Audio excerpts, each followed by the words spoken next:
Messages from the Beyond. In this video, I want to share with you the messages that my family group received through a medium who possessed this wonderful and completely selfless gift, which she only shared with those closest to her.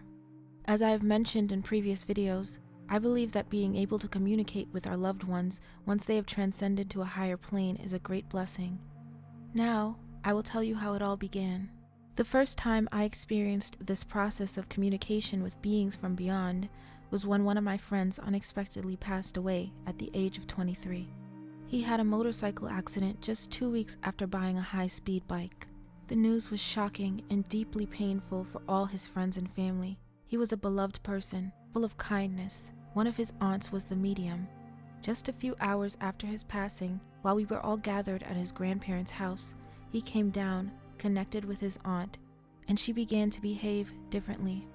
Her eyes closed, her body weakened, forcing her to sit down as she started to deliver his message. He began by saying, "Hello to everyone here.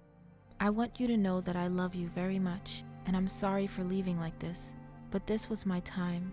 I chose this way. Right now, I feel a lot of pain in my lungs from the impact." She breathes with difficulty.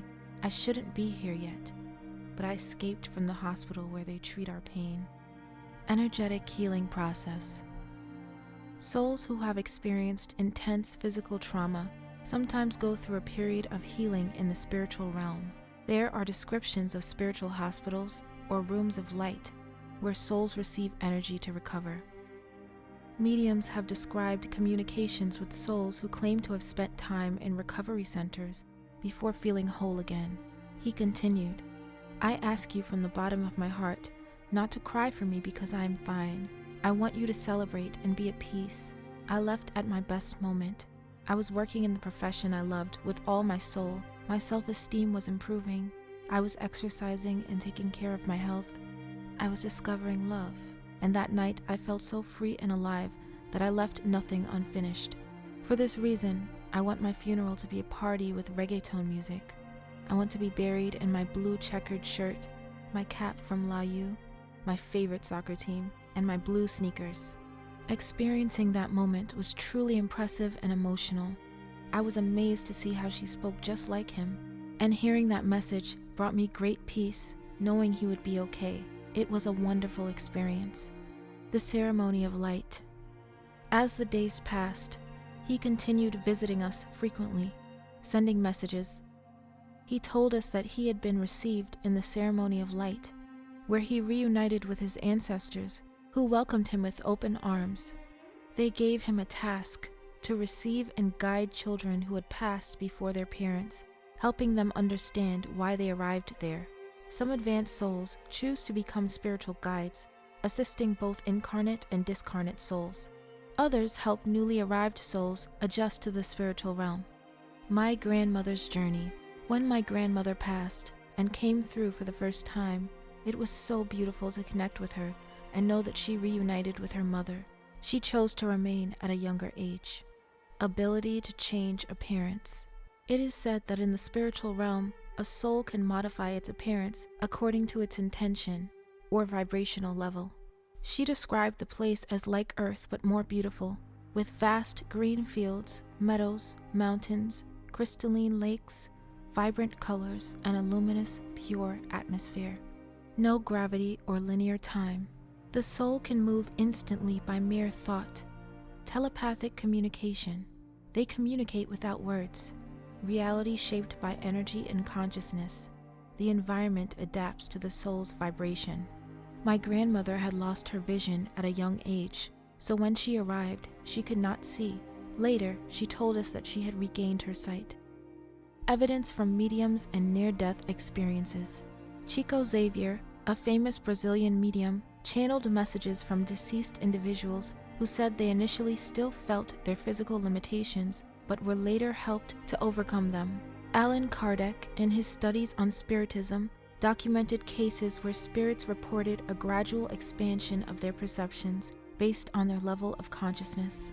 Dr. Raymond Moody and Dr. Eben Alexander, experts in NDEs, shared testimonies of individuals who initially retained their earthly disabilities but later experienced total transformation. Energetic objects. My grandmother told us that her mother lived in a higher spiritual plane, so they could only visit each other occasionally. My friend Jorge would accompany her to visit us because she hadn't fully regained her sight. She said, "Jorge came with me, and he's in the other room playing with a ball." I asked, "But how could he play with a ball?" She replied, "Of course, objects also have energy. Objects from the physical world retain energy that souls can perceive. Everything in the universe consists of energy, including physical objects, which hold vibrations from past interactions." Many spiritual teachings and testimonies from mediums also suggest that souls, once in the spiritual plane, are not limited by the physical restrictions of time and space. Some beliefs hold that the soul is pure energy. Since it is not bound to a physical body, it can move with thought. This implies that an advanced consciousness can travel not only across Earth, but also to other dimensions, planets, or even other star systems. Exploration of other worlds. Some accounts of near-death experiences and channelings mention that certain souls have visited other planets or advanced civilizations in the universe, learning and expanding their knowledge. Higher vibrational planes. It is said that there are spiritually evolved worlds where some souls can go to continue their growth, receive teachings, or even assist other civilizations. Connection with other intelligences. Some believe that there are beings in other parts of the universes who can also communicate with disembodied souls or those who have reached a high level of consciousness. Warnings and messages. My grandmother visited us often, offering guidance and warnings about upcoming challenges, including the 2010 earthquake. However, she couldn't provide an exact date or year, as time does not exist in their plane. Some messages cannot be shared because spirits must respect the laws of the universe and free will. For example, when my sister was about to lose her third child, my grandmother knew but could not tell her. It had to happen. Instead, she embraced her, offering unconditional love and strength, saying, "This child will always be with you because he is very special." The journey of my grandfather's soul. She also spoke about my paternal grandfather, who had passed years earlier. He was in a lower spiritual plane because he had unresolved matters. He wandered along rocky paths, wearing tattered clothes, living only with his own conscience. Why? He had not been a good father, acting selfishly and arrogantly. He could not elevate himself spiritually until he recognized his mistakes with humility and repented from his heart. Spiritual learning. Souls who have caused harm go through a process of reflection and evolution. It is not punishment, but an opportunity for growth. They experience the pain they inflicted and are given the chance for redemption. When my other grandfather passed, he visited my mother to ask for forgiveness for abandoning her, for deceiving my grandmother, and for secretly maintaining two families. He had much to learn, but by seeking forgiveness, he was beginning his healing process. My grandmother, however, chose to stay away from him. Final messages and letting go. My father also visited many times after his passing. He was angry because he did not want to leave like that. He asked us to have compassion for the other driver involved in the accident because he suffers just as much as you do. He warned us about difficult events for humanity, expressing sadness over what was to come. He also told us that he felt exhausted from constantly moving between different places to accompany my sisters, my mother, and me.